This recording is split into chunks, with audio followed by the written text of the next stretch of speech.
an architect, a veterinarian, and a paleontologist. Well, I want to be the same thing what my mom is. Scientist and the head of the Nerf factory. Librarian. A teacher. An architect. A football player. A tennis player. A ballerina, princess, singer, cheerleader. An editor for books and stuff. Be a doctor. Definitely something to do with biology. Chemical engineer. I want to be a neurologist. That's a hard question. No. I just want to be a good person, you know? Like, do good things. They're pretty involved. They ask me how I'm doing in school.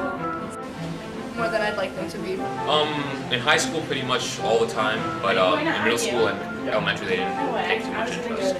They care a lot about education and what it can do for you, so they definitely told me, they emphasized from like day one, like pop out, remember, let's go to college. To what extent should a parent be involved in their child's life? The more involved, the more successful a student will be. False. It's a balanced scale.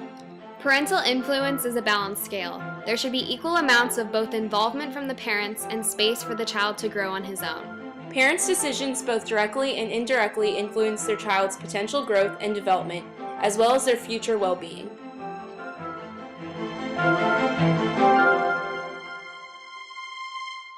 Talking about child development and the influence that parents have on a child, we're going to address both positive and negative. Obviously, the positive is getting a child, first of all, the substance they need is very important.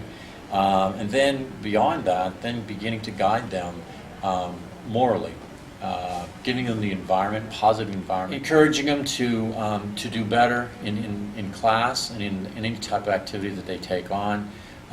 Taking them, simple things like taking them to different practices. These are the little subtle things that you show as far as your endorsement of them and what they stand for and what they want to do. On the other hand, those the negative aspects of parents wanting to do too much for a child can create a child to be too dependent upon it, what's called personality independence.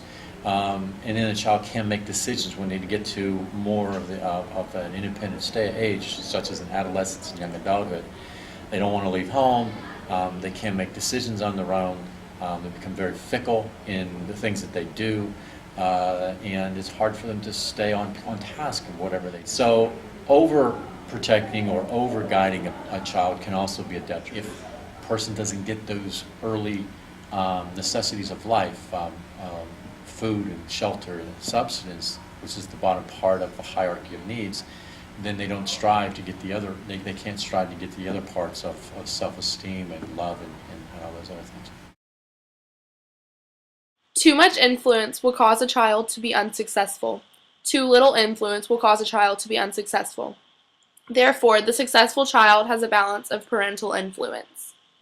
I guess I spent a lot of time at home alone growing up. Pretty much I would come home from elementary school and just do my own thing. As far as academically, I was kind of just on my own.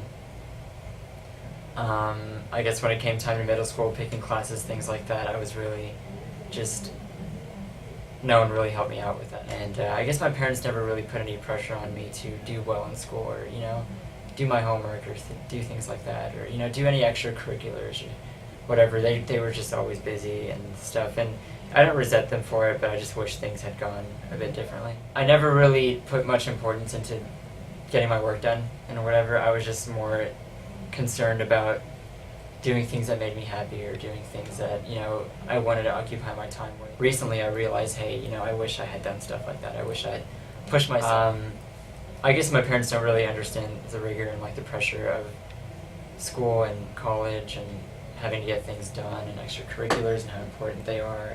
And yeah, I wish they had understood how hard school was and how much effort it actually takes to go into doing things. And I wish they had pushed me a lot more. I feel like if I had been put in extracurricular, some sport or, just classes for some some random thing, I'd be able to manage my time better and handle a lot of things more. But I was just kind of just lived on my own terms, like pretty much my whole life. I just did whatever I wanted. If my parents hadn't put more pressure on me, I would put more importance into things that are important now, things that I need to, you know, get into the right schools or, you know, study the right things. Because right now I'm in a place where, you know, I'm going to a good school. I'm probably going to transfer out of it and things, but I really don't know what I want to do. I have no idea what my interests are. I just kind of did the average and got through school. It takes a lot more guidance than what I got. I do think I'm self-motivated to keep my grades up, but at the same time, my parents do influence me a lot in terms of like out-of-school academic things, like SAT. I usually don't have the self-motivation to do that kind of stuff, but they push me a lot more. They are very involved in my academic life, and they constantly push me to do like SAT and keep my grades up and things like that. It's helped me grow in the sense that they do push me to do things that I wouldn't regularly do, but it has hurt me in the sense that they've restricted me from doing things that I like doing sometimes, or like things that I like doing, they won't put as much emphasis on it, and they kind of pull me back from those sort of activities.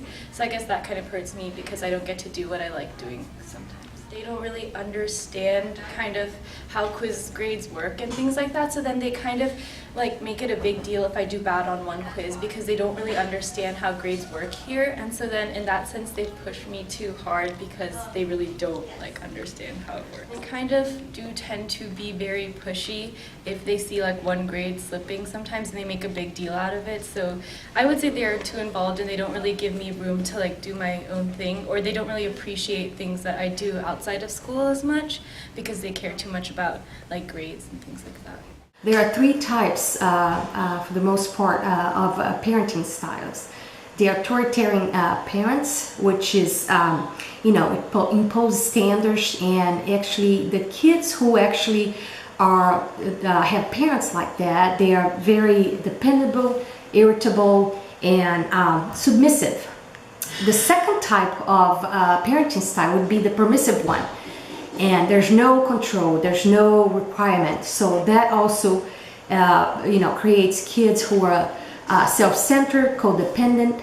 Of course, the best approach would be the authoritarian parenting styles, which is provides more control with warmth. So parents who actually, you have to provide some guidance, but also hear from the kids. A tiger mom is a mother who is overly strict with her child in order to foster an academically competitive spirit. This form of parenting is intended to direct a child towards a successful career at the potential risk of feeling emotionally or socially unfulfilled. Studies show that children with tiger parents have lower academic achievement and greater psychological problems than the kids of parents characterized as supportive or easygoing. The real answer begins with bringing a child to the school with structure in that child's heart and soul to begin with. When does the learning process begin? Does it begin in first grade? No, it begins the first time a child in a mother's arms looks up at the mother and says, "Oh, this must be my mother." That is when the education process begins. We need preschool, we need Head Start, we need prenatal care. The education process begins even before the child is born. Kids are coming to first grade and their eyes are blazing. They got their little knapsack on and they're ready to go. And then they realize they're not like the other first graders who know books, have been read to, can do their alphabet. And by the third grade, the kids who didn't have that structure and minding in the beginning start to realize they're behind. And what do? They act it out. If you're not at the right reading level, at third grade, you are a candidate for jail at age 18.